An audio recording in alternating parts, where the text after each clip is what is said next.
People lack the feeling of belonging. I cannot read your energy if I don't see a video from you. If I and kill yourself and overwork yourself. And this is also how I turned out to become a leader. There are people who cannot accept being led. Hello, everybody. Khun, Shawn, and we are back at the Da Nang Nomad Fest. And I have with me the leader of the volunteer squad at the Nomad Fest. Please introduce yourself to the people. Hi, I'm Nicoletta. I'm the volunteers team leader here. What is it that you look for whenever you're putting people together within the volunteer team? In general, my vision is to make people feel at home. So what I'm trying to do in every team is to help people feel at home and create a space where they feel comfortable and safe, and unite them to work for a specific cause with a specific vision. Amazing. How many of these festivals have you been involved in when it comes to leadership or moving things around? The festivals I've been involved in, the areas of organizing and leadership would be 3. I was in the Athens Nomad Fest. I was the volunteers team leader again. Now I have some more responsibilities in this one. And also I was in the Nomad Summit, but I was going only to the side events and more as a organizing PR staff member. Whenever you're leading or doing anything with organization, there's skills that are involved, like communication, scheduling, directing. Throughout your journey of working with these other events, what has been like the main skill that you've been using, and what skill have you say has gotten better since this festival? Reading people. It didn't get better. I mean, yeah, okay, it gets faster actually, because I feel like my empathy skills are very good already. I've been doing some workshops on empathy in the past. I mean, I was the one leading the workshops, so I know a thing or two about empathy. What I've seen that is getting better is how quickly my empathy skills help me read a room. So now in the volunteering teams, it's way easier for me to read the room and divide the roles and see who needs to be led in which way and who can I rely on as a team leader when I'm a little bit tired or when I feel very low or when my social battery is running low. It's very, very important for a leader to be able to delegate.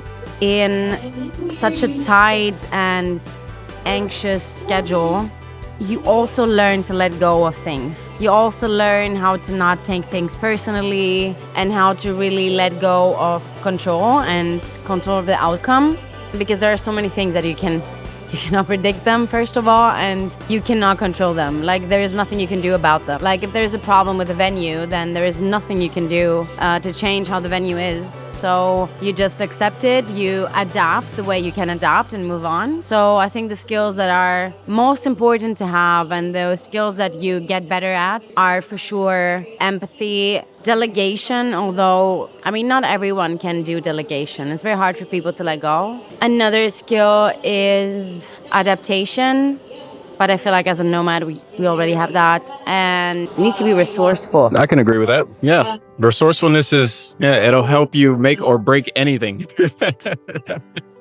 What is it that you look for whenever there are people that are volunteering? Because I remember that you had told me whenever you're having people that were reaching out to volunteer, you actually turned a few people down. So what is it that you look for? And for the people that want to volunteer, they want to join this event and they want to contribute, what is the things that they need to work on or that they should have before they even reach out that'll help get them a yes? First and most important thing comes to my mind is the sense of responsibility.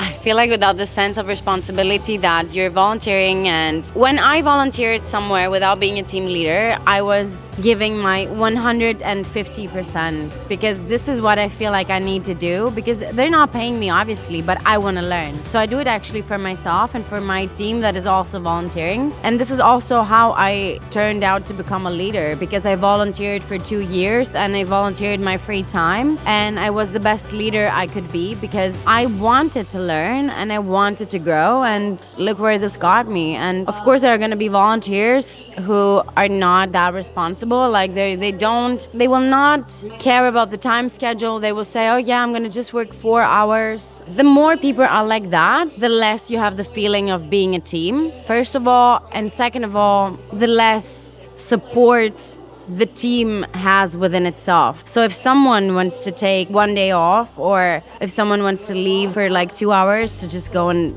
relax, you will not have a backup. So they can actually not go. So it's way more complicated than just the responsibility of being there. So for me, that's a non-negotiable. Like, you have to be responsible. Then another thing is wanting to be led. There are people who cannot accept being led from, for example, I'm 29. If someone is older, there is a very high chance, because they're in a different generation, that they don't like to be led from a young person, because they feel like, I don't know anything and I don't respect them. That is not the truth. That is not the reality. But there is nothing I can do about it. I cannot change the fact that someone might or might not want to be led. And then I also think that adaptability, and you have to be alert. You have to be like on the top of your feet, like all the time, like, Because anything can change at any moment. exactly. For example, today we had some problems with tech, but at the same time we didn't have a lot of people for registration. Obviously someone needs to do both. Someone needs to control the room and do tech at the same time. But if you're not this alert to be able to do both and be like back and forth and kill yourself and overwork yourself, which is not our point, but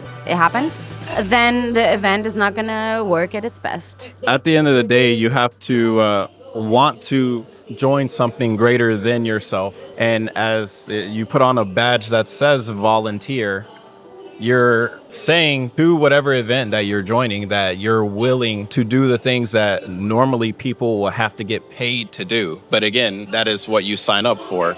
And I think a lot of people forget about that. They think volunteer is like volunteer at my own pace. But it's like when you say you're going to volunteer, you have to put something else before yourself. And I see that as well with when it comes to other volunteers. So for the people that don't know, I used to volunteer in South Korea. I have over 500 volunteer hours, which got me an award, which was pretty cool. But even during that time frame, shout out to Korea, even during that time frame, I noticed that some people only volunteer when it suits them and not what suits the organization you decide to volunteer with. So yeah, I can attest to what you're saying. What I think is very smart, and this time dealing with the applications, I feel like that helped a lot. Really, the question about the video.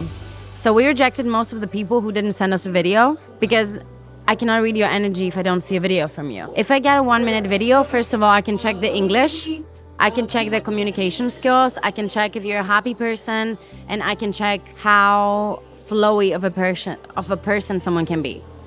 So the video was a very good question that helped me a lot to reject people. I mean, we still accepted people without a video because they reached out, so that showed consistency. But still, in the end, I ended up having a problem with a volunteer who didn't have a video. Interesting. When it comes down to volunteering, what is it that makes you want to do it? When I was younger, I think I was 3, and I still remember that. I was walking with my mom somewhere in the street, and we were walking past a beggar. In Greece, you have so many beggars. It's like everywhere. They are everywhere. We officially call it a job now. This is how many beggars we have. So we were walking past a beggar, and I was telling her to give them money. And I was telling her, but how can I help them? That was my question. Like, how can I help them? Obviously, 3 years old. There's not much I can do with 3 years old to help them. So I just got my mom to give them money. But if someone would ask me what I want to do when I grow up, I would say 2 things. I want to be happy and I want to help the world. So helping the world for me is the ultimate offer you can give in a place you were born, or you were not born, since we're in Vietnam now, to support people have a great time or live a better life. For me, that means either raising their frequency by helping them out, helping them in their healing journey. That's why I started a podcast last year, because I want to share my stories, because I've been through a lot of things that had forced me to grow and forced me outside of my comfort zone. But at the same time, I feel like you can help people by making them feel at home somewhere where they don't really feel at home. Sometimes people don't feel at home within themselves, so that too. But yeah, I think what motivates me is this feeling of, I'm missing the word now, not offering. You're an English speaker? Sometimes I am. Not offering, but Contribution. There it is. Ding, ding, ding, ding, ding. Yeah. I was gonna say donation. Yeah, no, I'm not donating anything. I wanna circle back to when you were talking about this sense of being at home, because a lot of people that aren't nomads that want to come out here to the Da Nang Nomad Fest, and they're trying to understand what is it to be a nomad, what is it to travel, and of course like work remotely. A lot of people don't understand that there's also like a missing feeling of community for a lot of people that decide to do nomading before they find, like, of course, the nomad hubs.